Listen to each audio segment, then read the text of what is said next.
Last couple of weeks, we are dwelling upon the idea of what Aurobindo calls as collective yoga, of an ideal society. In fact, as we see, Aurobindo reveals that there are two lines of spiritual development. The one on which most of us primarily focus, and quite naturally, is the individual effort and the individual spiritual fulfillment, the individual spiritual realization.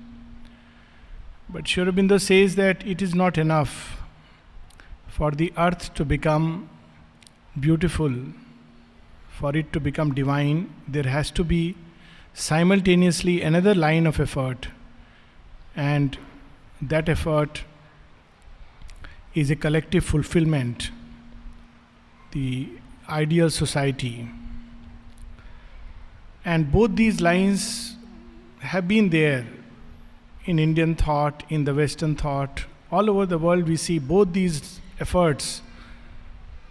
There have been periods when the focus has been more on one or the other, but at no point of time mankind has been devoid of both these efforts, because this is a aspiration within man, not only for his individual self-fulfillment but also for the race.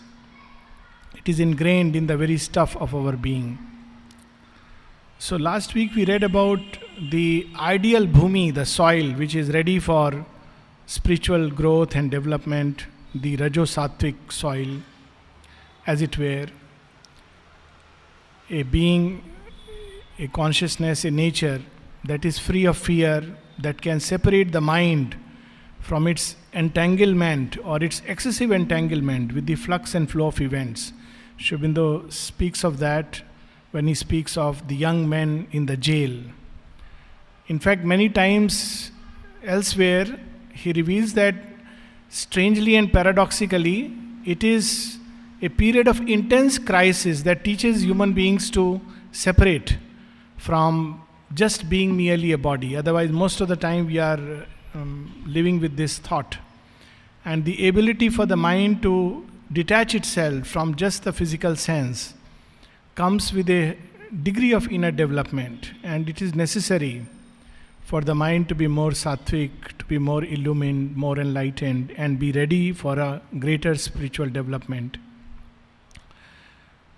We also shared this thought that this attempt to form an ideal society took many forms, but primarily there were two lines of effort. One was what we can call as the religious line of effort, but simultaneously there was also a secular line of effort.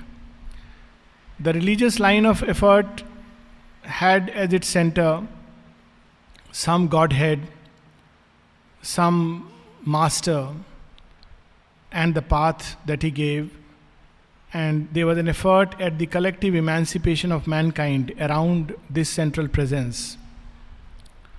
At the same time, there has been secular efforts where at the center there has been an ideal of unity, of brotherhood, fraternity, of freedom. And around this ideal, or an ideal of love, and around this ideal mankind has tried to evolve. But we have also seen that all these efforts in the past have invariably eventually collapsed. And before we turn to the new effort that the Mother and Aurobindo have taken for all of us, it is worthwhile to see the causes of their failure that Aurobindo reveals to us. The religious effort fails. First of all, this effort fails because first the mind is unable to grasp the idea. That's why we see that Aurobindo takes so much pains. Often people say, why did he write so much? He could have just said few things. It would have been very convenient for us. But these few things don't help because the mind as such is unable to grasp. So he ploughed the human mind, the soil of the human mind again and again. It's very, again this image from Indian myth comes to the mind of Balaram and Krishna. Balaram is the elder brother and he is the ploughsman. So the weapon or the thing he carries is the great plough. And with that he also beats the titans. But more importantly, he is the elder one, he first tills the soil. And then Krishna is ready to play the flute. So it's a very interesting symbol. So at the level of the mind, the idea is imperfectly grasped, and therefore it can collapse. So one example, there are several examples how the idea can be grasped imperfectly. The mother at one place says, there are people who say everything is done by God's will.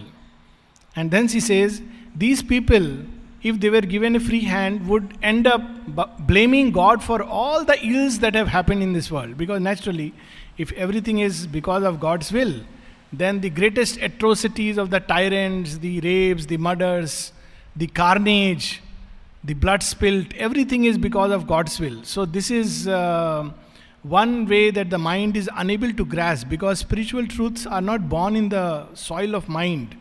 They are revelations of direct inner experience. When the mind has become subtle, plastic, wide, then it receives these truths. Now, in the original experience, there is no contradiction.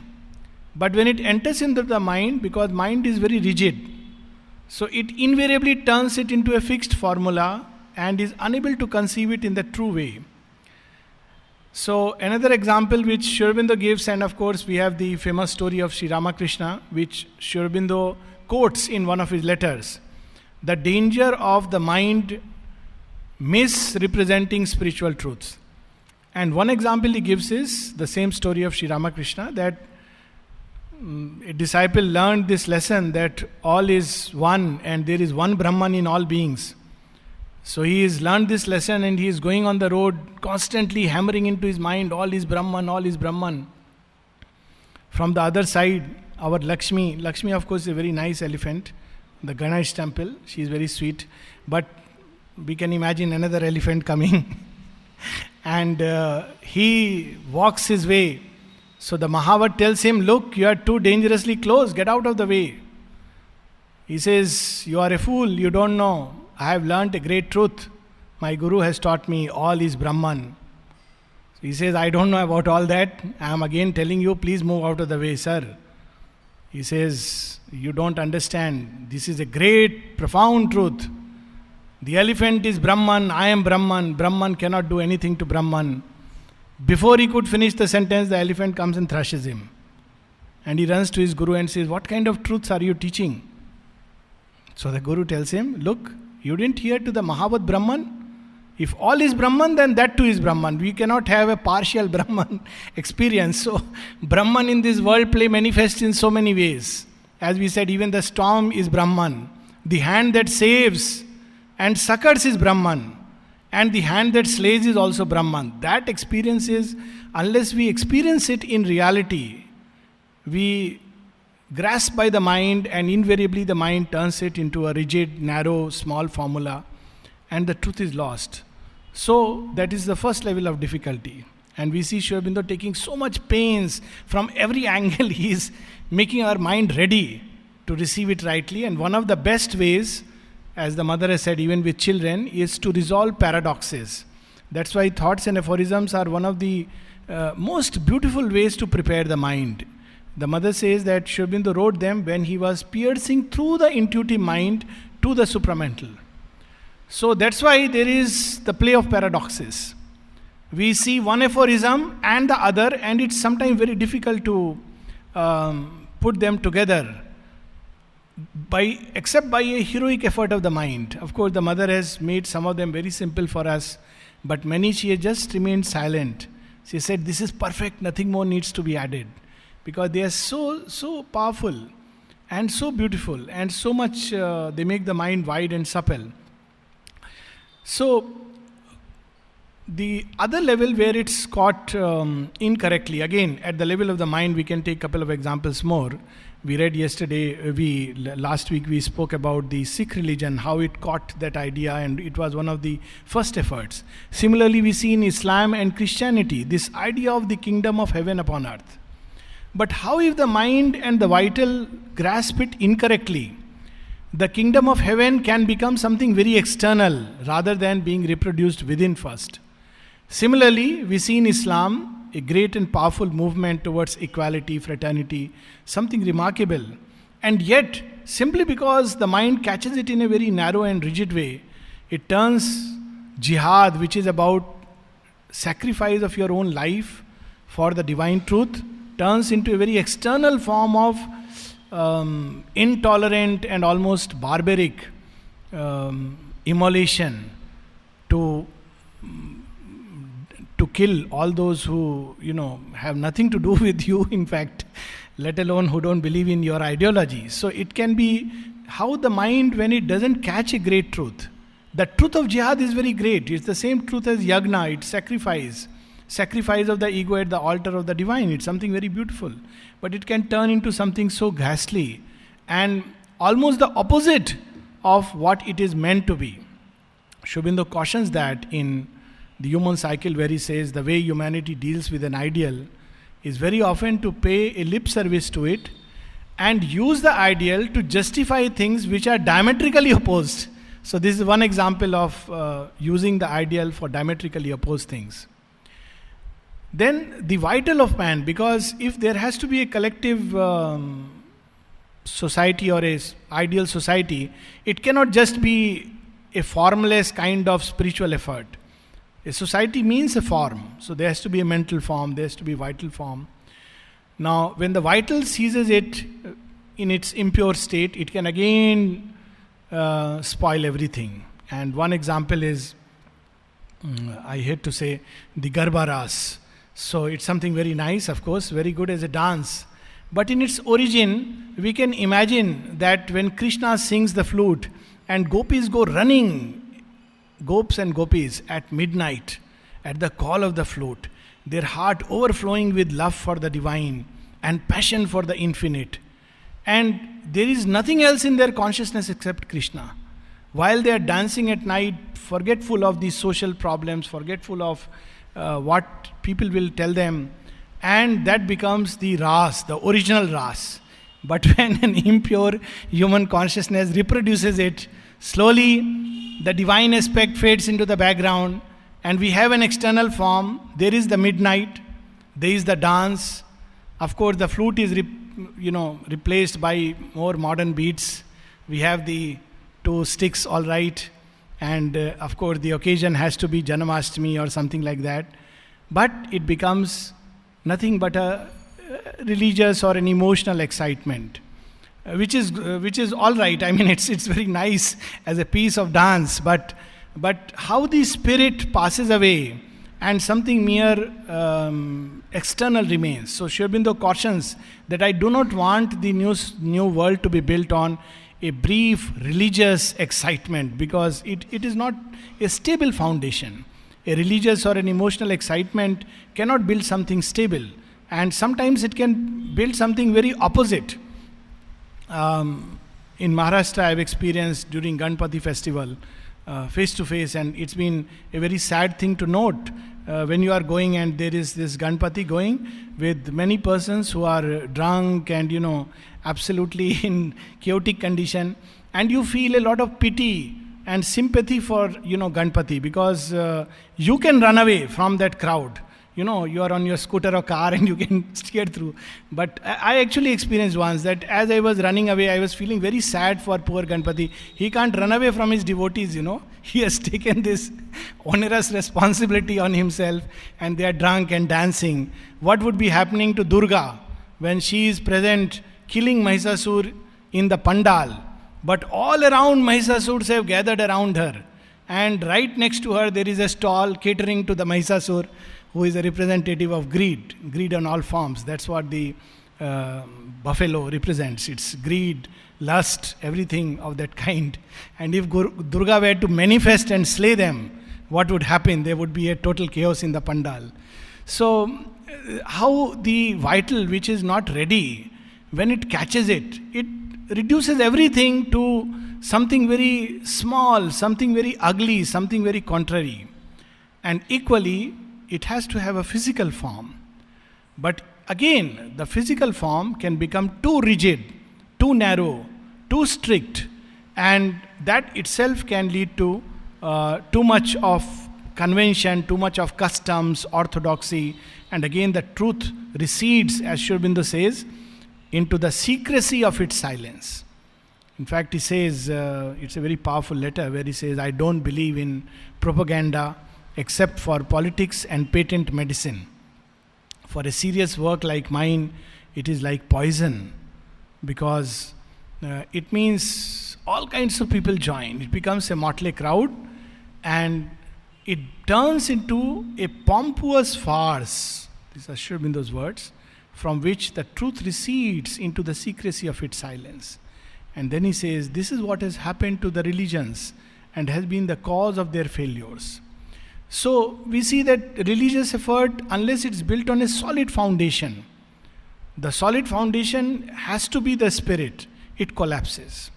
And so also the secular effort, because the problem of secular effort is it confines itself within a narrow range of humanity. Religious effort at least tries to go into the supra-rational. Aurobindo speaks of that when he compares reason and religion. Religion tries to go beyond reason.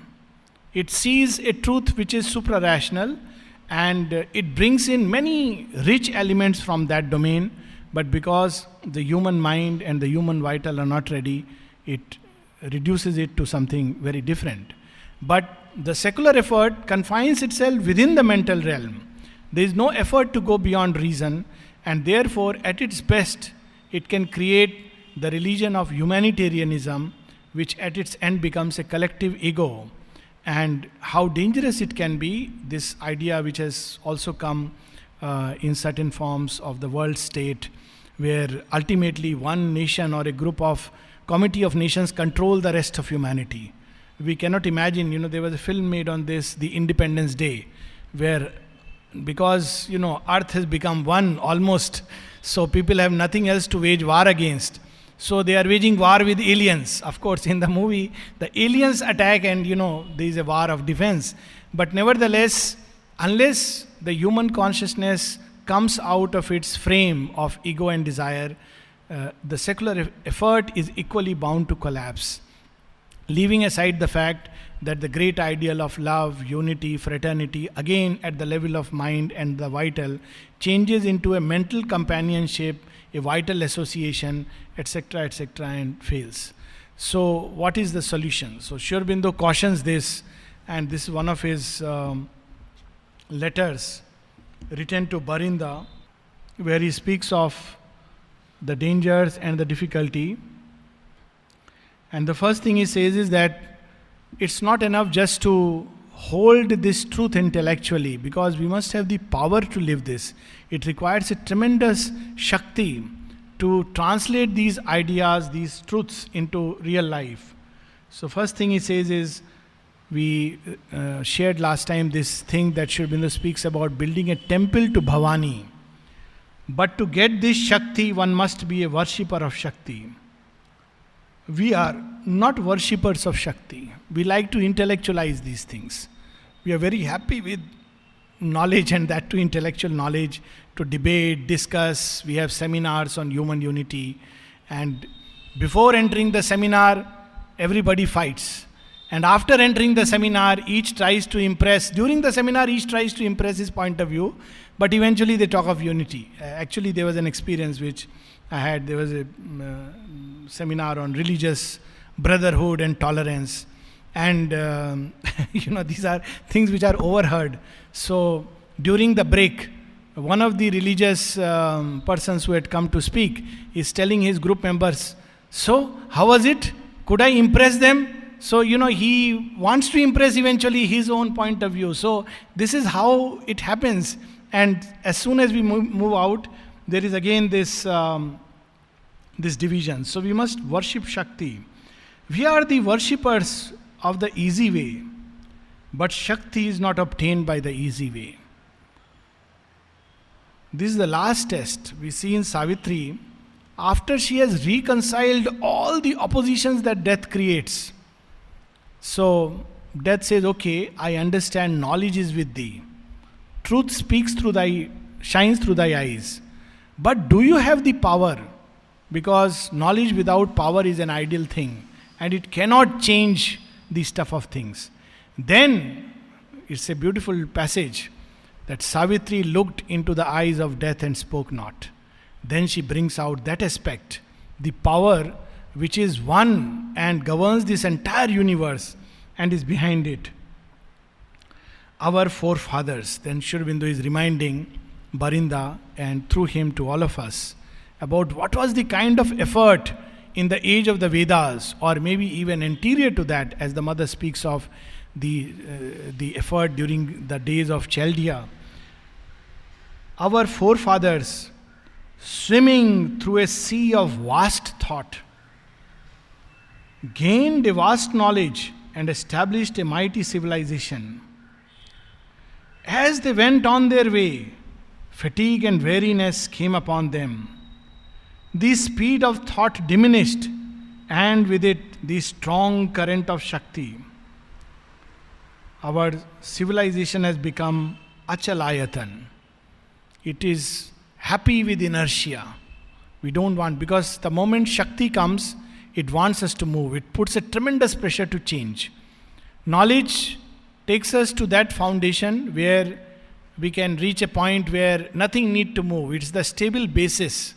But Shakti by its nature is everything into motion. She is not satisfied with giving rest to people. And that's why wherever there is a great pressure of Shakti, where often people, when they come here, yesterday I was speaking to someone, he said there is so much peace in the ashram.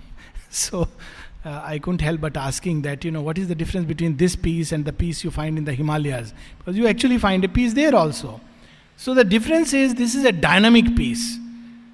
It doesn't let you stay at one point. If we try to do it, it hits, because there is a constant pressure to move. There is a peace. But along with peace, there is a pressure to change. Champak Lalji has so beautifully spoken about it. That when I came here, I came with one motive. But very soon I found here the pressure of transformation. But soon enough, both left me, and the service of the mother took hold of my being. So this is the pressure that one finds here, because Sri Aurobindo does not want us to become achalayatan, where everything becomes fixed, motionless, inert, and then slowly it begins to degrade. As he has said, weary of thought. Our religion, a bigotry of externals, where there is only emphasis on the external. Here there is a stress on the internal. This is the new basis on which the new society has to be built. Our spirituality, a faint glimmer of light or a momentary wave of religious intoxication. And so long as this sort of thing continues, any permanent resurgence is improbable. So this is the way the mind, the vital, when they are not ready, they are not good vessels. They catch a truth but turn it into something which is its very opposite. And that's again and again one reason why some of Sri Aurobindo's writings seem to be so difficult.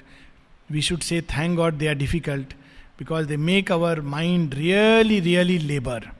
So also they have placed an ideal before us which will take 1,000 years, which is very nice, because we will have to struggle and strive, and that will make us grow. Otherwise, something which is so easily achieved is neither something stable, neither something permanent. So it's not a brief religious excitement or an emotional fervor. And then Sri Aurobindo says something very interesting. I do not want hundreds of thousands of disciples. This is a well-known statement, but worth remembering again and again. I do not want hundreds of thousands of disciples. It will be enough if I can get 100 complete men. Now, who are these complete men? It's a paradox. Normally, with completeness, we think a strong and robust ego, a robust vital, and a mind which is again strong, intellectually brilliant, a body that is healthy and fit. This is our idea of manhood.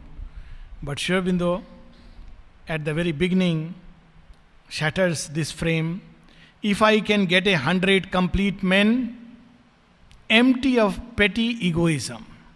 So the very first thing to be complete is to be free from the frame. The frame of the ego has to break. Because this ego is restrictive, limiting, narrow. it reduces us, it limits us to something very, very small. So to open to the vast, the ego must go. And the second thing, he says, who will be instruments of God? So this release from petty egoism, not for a formless spirit, because there are two kinds of release from egoism. In fact, there are three kinds. Two which are the upper release and another which is the lower release. The lower release from egoism is to be identified with the inchoate mass. It's to enter back into a collapse into a seed state of things. Mass, in the mass, there is no individual ego. So wherever there is the mass politics, for instance, even the state idea of communism, individual ego has to be slaughtered at the altar of the state ego. So this is one kind of release from the ego, and it can happen sometimes in a very chaotic way, leading even to madness, where one loses the ego sense of the individual and enters into a very chaotic, amorphous mass. But there is another kind of release from the ego where one identifies with the formless spirit. The mother says that is also not enough. The true release, the release on which this resurgence can take place, is where we become instruments of God. It is such men that will raise the country. Therefore, I wish no longer to make emotional excitement, bhava, in any intoxication of the mind the base. Normally in religions there is so much emphasis on the religious fervor, on the sentiment, on the at most the philosophical idea, and there is a satisfaction with that. Aurobindo says, I don't want to make that as the base. So what has to be the base? The foundation for the Bhavani Mandir that he wants to build, that base, he says, I wish to make a large and strong equality the foundation of the yoga. So again we see that is why repeatedly the field is ploughed. Again and again a formation is built and that formation is broken. And one has to wake up again and work again and again. And we often feel sad when one formation is broken, individual or collective. But look at the Divine Mother, how she has shown the way. What kind of samatha would be required? There are so many examples we have of samatha which is external. When there is a storm and one remains equal. When there is an insult and one remains equal. When there is an opposition to one's idea and one remains equal. But one of the greatest example of samatha that we find is the event which Mother describes so casually, but is the deepest example of a spiritual samatha. So here we have the large and wide foundation, and that example is when she has created a new creation, and a creation where the gods are incarnating in human beings. What a wonderful upliftment it is. It's a society founded not just on sattva but on a higher consciousness. And she goes to Aurobindo and she says, Lord, I have made the food ready, everything is ready, and these human beings are already uplifted, as he says in Savitri, as if nearer to the gods. So they are already, as we know, this was a brilliant period of the ashram when many persons were actually experiencing the incarnation of the gods inside them. And she goes and says, this is the creation I have made ready. And Aurobindo says, I know, yes, it is good. And on this basis we can form a universal religion and the whole world will come and bow at the feet. But this is not what I want. This is the overmind creation. Nothing short of the supermind can satisfy me. And look at how the mother responds to it. She says, immediately I understood with my inner consciousness. Within 2 hours, that creation was dissolved. Of all the examples of equanimity I have read in various saints, sages, seers, but this is unparalleled. Even if we have made something very small, we so much suffer if, divine comes and takes it away. Here she has created a whole new world. The highest that we could imagine, just short of the supermind, the overmental creation. And Sri Aurobindo says, this is not what I want. That's enough. One word from the Lord and it is dissolved. So again he says, a large and strong equality, the foundation of the yoga. And established on that equality, a full, firm and undisturbed Shakti. This is the image of Shiva, a large and vast foundation of equality. He is so equal that even if the demons come to him and the poison is given to him, he drinks that poison. That is the equanimity of the Shiva. But on that equanimity we have the dance of the Supreme Shakti of Kali. When Mother was asked what is the basis, best foundation for the supramental consciousness, she says there are two things. One is equanimity, and the second, she says, plasticity. So we see again plasticity which can hold the play of infinity without losing this foundation, and equanimity which is vast. In fact, she says, more and more I am realizing. In fact, this question was put because in the vision of the boat, the supramental boat, the mother says that the people who were testing, those who could go across, who were ready for the supramental truth, they were not, the criteria was not moral but psychological. And during that time she doesn't say what the criteria is. So later on somebody asked the mother, Mother, what was the criteria? You say it was not moral, obviously it was not social, it was none of these things. So what was the criteria? They were just testing them and they knew whether the stuff of consciousness is ready or not. So the mother says there are two conditions which have to be fulfilled. One is equality, and there she says the supramental vibration cannot be transmitted if there is the least bit of disturbance inside.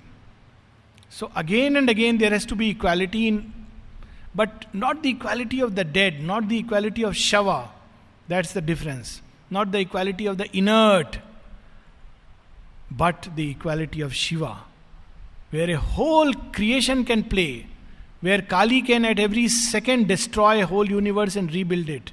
With each passage is so beautifully described in Savitri, where Sri Aurobindo describes Ashupati's face to face with the world mother. And he says, the ages are the footfall of her tread. So as she moves with each step, a whole creation is wiped out behind her, and another one comes into being. So that is the foundation of equality, where that can be a free play of the infinite Shakti. That is what he wants. And then he says, I have been till now and shall be for some time withdrawn in the practice of yoga, destined to be a basis, not withdrawal from life, but for the transformation of human life. It's again a paradox.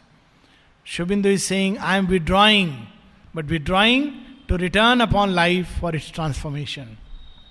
It is a yoga in which large tracts of inner experience and new paths of sadhana had to be opened up, and which therefore needed retirement and long time for its completion.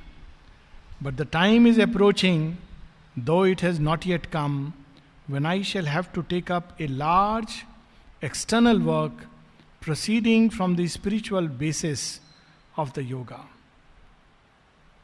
It is therefore necessary to establish a number of centers, small and few at first, but enlarging and increasing in numbers as I go on, for training in this sadhana, one under my direct supervision, others in immediate connection with me. So this is the basis of the transformation that Sri Aurobindo envisages. We will close with something from the mother which touches upon this aspect of yoga, which is usually not so much emphasized, because even when we talk about sadhana, we talk about individual sadhana and leading a quiet inner life. But there is this aspect, and the mother says that both these works, these two types of progress have to be together, the individual and the collective change. And she sows this seed just around the time when Sri Aurobindo is speaking of a temple has to be built for Bhavani in 1905. Sri Aurobindo says in Bhavani Mandir in Calcutta, 1905, a temple is to be erected and constructed to Bhavani, the mother. To all the children of the mother, the call is sent forth to help in the sacred work. We need a nucleus of men who, having the fire of Bhavani in their hearts and brains, will go forth and carry forth the flame to every nook and corner of our land. Around the same time, the mother starts a society and she gives it the name The Idea. And this used to have a meeting, and I forget the days when the meeting used to be there. I fancy it was Tuesdays, but she would, I think it was Tuesday if my memory is right. And there was a question which was put up, and the mother, that would be taken up. So one of the question that was taken up in one of the meetings was, what is the most important work to be done at the present moment? Of course, the society underwent changes, and this is a question past 1910, but it had started quite some time back. So the mother would provide the answer, and she says, the general aim to be attained is the advent of a progressive universal harmony. The means for attaining this aim in regard to the earth is to create unity by finding the kingdom of God which is within us all. So again she is bringing out this aspect that we must first discover the kingdom of God within us, and that must spread outside. The terrestrial transformation and harmonization can be brought about by two processes which, though opposite in appearance, must combine, must act upon each other and complete each other. Opposite in appearances because the individual to develop must for a while isolate himself from the collectivity. But for the collectivity to develop, the individual must come out and engage with the collectivity. But they reconcile because, as Sri Aurobindo and the mother both in different places have revealed to us, that individual transformation requires an environment which is conducive to his growth. And the value of an environment depends upon the spiritual individual. So there is a reconciliation. And therefore the mother tells us, one, these are the two things which must be together: individual transformation and inner development leading to the union with the divine presence. This is a minimum task for all of us. And two, social transformation, the establishment of an environment favorable to the flowering and growth of the individual. Since the environment reacts upon the individual, and on the other hand, the value of the environment depends upon the value of the individual, the two works should proceed side by side. And for this, the mother gives a threefold plan of action. With that, we will stop and continue next time. 1. To realize in oneself the ideal to be obtained, to become a perfect earthly representative of the first manifestations of the unthinkable. The unthinkable, of course, is the supramental truth which cannot come within the realm of thought. And she says, just to start the first manifestation, Sri Aurobindo uses the word to become perfect instruments of God. She says the first manifestation of the unthinkable in all its modes, attributes and qualities. So it's not the formless spirit, but the manifold Ananda Guna, the infinite. 2. To preach this ideal by word, but above all by example, so as to find out all those who are ready to realize it in their turn and to become the announcers of liberation. So it cannot remain just an individual ideal. It has to go forth into the world and spread. At one place Sri Aurobindo says, like waves that come together and become a sea. He says that's how he wants the truth to spread from within outward. And 3, and we'll stop with this, to found a typic society or reorganize those that already exist. So a society, a group, a Gnostic life, where not only the individual but also the collectivity is moved by a new and higher consciousness, the Gnostic consciousness, the supramental truth.